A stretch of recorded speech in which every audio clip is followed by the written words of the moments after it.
How's it going, guys? Welcome back. Before we even get this predictions video started, I gotta say I do apologize. It's Wednesday. We typically do this stuff on Mondays, try to get it out there early as possible, and it just completely went over my head this week, thinking this was the second week in a roster update was due this week.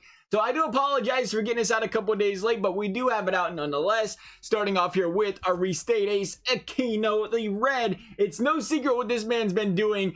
10 home runs in 11 games. He's got that common hitting right now. Should easily see that upgrade, considering I was looking around at some of the other guys like Bichette or Urshela, almost instant silvers over there. So it'd be hard to see them not instantly upgrade Aquino here to a silver as well in that 77, 78 overall range. At 111, he might go up more. It depends. He has been cooling off these last couple of weeks though, or last few games to say the least when it comes to home runs. So the hype behind him might start slowing down.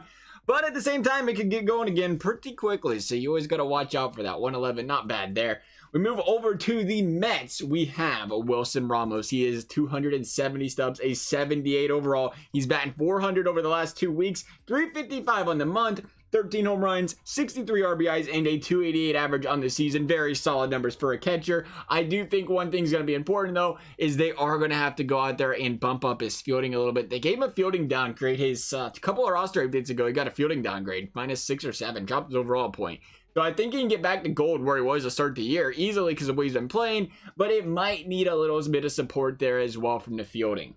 We're going to take a look real quick at a couple guys so you can see some diamond upgrades before we jump to them guys that could go from gold to diamond. Starting off with Alex Bregman. He's been the hottest hitter in baseball over the last month, batting 398 with 27 RBIs. Now, we bring up that because it's important because he's seen a contact downgrade. They downgraded his contact when they upgraded some other categories last time he got an upgrade, which is strange, especially considering he's batting 389 or 398 over the last month, which means he should have the door open for another contact upgrade, that could get him possibly from an 88 to an 89, from 11K to maybe 14, 15K real quick. One thing I do want to say really quickly is when you're buying these diamonds, a lot of these guys, it's a quick pop and sell type of deal. I wouldn't invest in them for the long term at this point in time, not at this juncture in the game, but more or less, you know, you hurry up, you buy them now, and then you sell them the day they get that upgrade when a whole bunch of people stream in there and try to pick them up real quick because they just got that upgrade. Maybe somebody like the Grom goes from 19K to like 24, 25K temporarily, and you go out and quick sell them there, not quick sell them, but go out there and sell them right then and there if you can. That's probably going to be the most ideal thing for you at this time in the game because, like I said, you look at some of these guys, even like the Anthony Rendones and stuff, he's 8K, he keeps getting upgrades, his price keeps going down. That's just the state of the game because we're getting later in the season, but they will go up temporarily still, expectedly, at least during the roster update, so keep that in mind.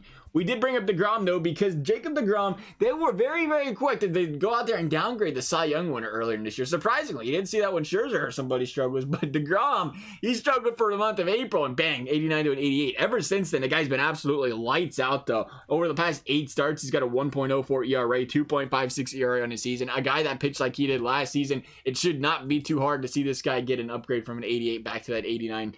At least to the 89 where he was previously. Looking at some guys that could go to diamond, we start off with DJ Lemay. You know, I've brought it up in previous videos. I'm not a big fan of LeMahieu because of the way that he's been a phenomenal hitter his entire career, but SDS always keeps that overall a little bit lower. But the one thing that is starting to pop out this year that is different, and I think it's going to start affecting that overall a little bit, is his power. The guy's got 22 home runs this year. If that doesn't show you how greatly not juiced these baseballs are this year, the man that averages single-digit home runs for his entire career, the last 2 seasons have 20 and 22 home runs, which means LeMahieu could possibly see a power upgrade. He only needs a +1. And again, we bring up the juncture of the game in this point in time of the year where they're handing out diamonds to practically anybody on a roster update just to get that diamond upgrade each time because we all love seeing the diamonds and they try to give us one of those. Keep us all happy. LeMahieu only needs a +1. It's very possible he gets it. If not LeMahieu, a guy I do like a lot cheaper, Starling Marte, could be a sleeper pickup here. Can we talk sleepers in the good old baseball game? Sorry, can we not do that fantasy? We're talking about the sleeper in Starling Marte though. 22 home runs, 76 RBIs, 24 stolen bases, 290 average. Does that sound like a bronze hitter? The guy's got that diamond defense, so he doesn't need to blow you out of the water with his hitting, but he's definitely got a gold tier hitting, silver tier hitting, and he only needs a +1. Should be a very easy upgrade for Starling Marte. We'll see when it happens, but those numbers, it's hard to argue against him getting at least a silver on the hitting, which should get him to an 85, and at 1800, he could be a steal and a half at this price. Those are our guys, though, this week that could see upgrades. As always, hope you guys enjoyed the video. If you did, a thumbs up, subscribe, be fantastic. We try to do the roster updates every 2 weeks, as we always do. If you have further questions, feel free to comment them down below. I'll try to get back to you if I can. Otherwise, thank you guys for watching. We'll see you next time.